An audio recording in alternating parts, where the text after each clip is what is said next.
It's about the early days of the occupation of Japan at the end of the Second World War. We see our two main protagonists, General Boniface and General MacArthur, arriving in Tokyo. The story is about a really unknown American hero who worked under MacArthur. General Fellers, played by Matthew Fox, who's really trying to burrow into a world that is quite impenetrable because it's around the mystery of the imperial court. Fellers was tasked with a very difficult task to determine whether or not the Emperor Hirohito is going to stand trial, potentially hang for war crimes, or whether or not he is going to remain emperor and that the US is going to help rebuild Japan with him as emperor. He's been given an incredibly difficult task, and a task that is going to decide the future of Japan as a country, and indeed the future of America as an occupying power. And he was having to do this with this loss, this woman that he loved so much, and was sort of an epic love, a once-in-a-lifetime love. And so he's caught between trying to do his day job, which is of incredible import, and trying to find the woman that he loved and lost. Working with Peter has been great. He's a very visual director. He found a way to integrate the muscle of what a political thriller is and the lyrical romanticism of a relationship that changed history. Peter, he was so enthusiastic. He saw the same movie we saw.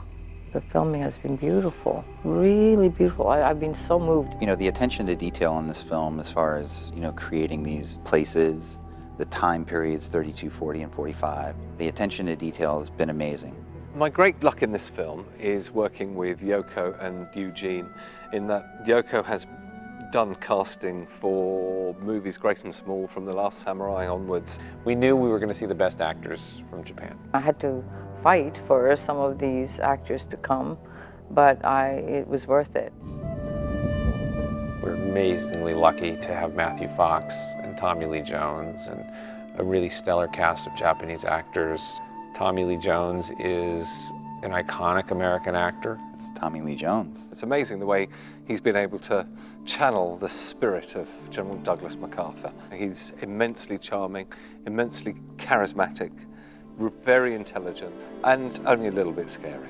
Matthew Fox is a very special actor. We made a very good choice with Matthew Fox. He's sensitive. He has an intelligence which I think is quite rare in leading men, as well as the looks. You know, he's got a kind of classic, old-fashioned Hollywood feel about him, which I really like. I can't say enough about the experience that I've had working with all the Japanese actors. It's been tremendous. Of course, we've got one of the most favorite popular actors in Japan, and also some amazing, beautiful new actors. I have great feelings that Eriko is going to have a long career in the film business. She has a fresh and natural acting ability, and she is absolutely gorgeous. She's brought something very, very special to this film.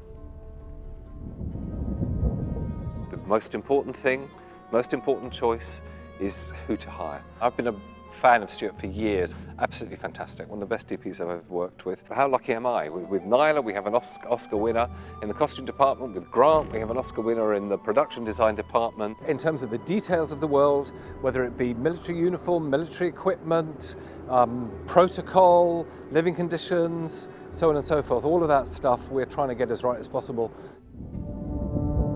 We are filming MacArthur's arrival at Atsugi Airfield. There's certain key shots that we're trying to replicate. Especially, there's a really iconic moment of MacArthur at the top of the plane steps, posing with his corncob pipe, his hat and his sunglasses. We're doing that. There's another moment when he comes down and shakes the hand of General Eichelberger. And you can see over here, this is the honor guard that was at the airfield to greet MacArthur on his arrival. As MacArthur's car drives, so they turn their backs to him to show respect, because essentially he's, well, they called him the Gaijin Shogun, so he's the new emperor to all effects and purposes. Well, we've worked very hard to be authentic and faithful. We're in MacArthur's residence. This is the moment where MacArthur, the supreme commander of the Allied forces, who's basically the new ruler of Japan, meets the emperor for the first time.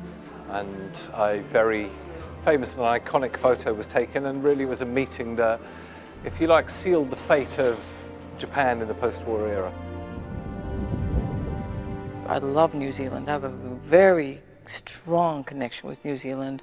I worked here 27 years ago and developed a great affection for New Zealand. It's been fantastic. I mean, the people are really, really wonderful, and it's a beautiful place.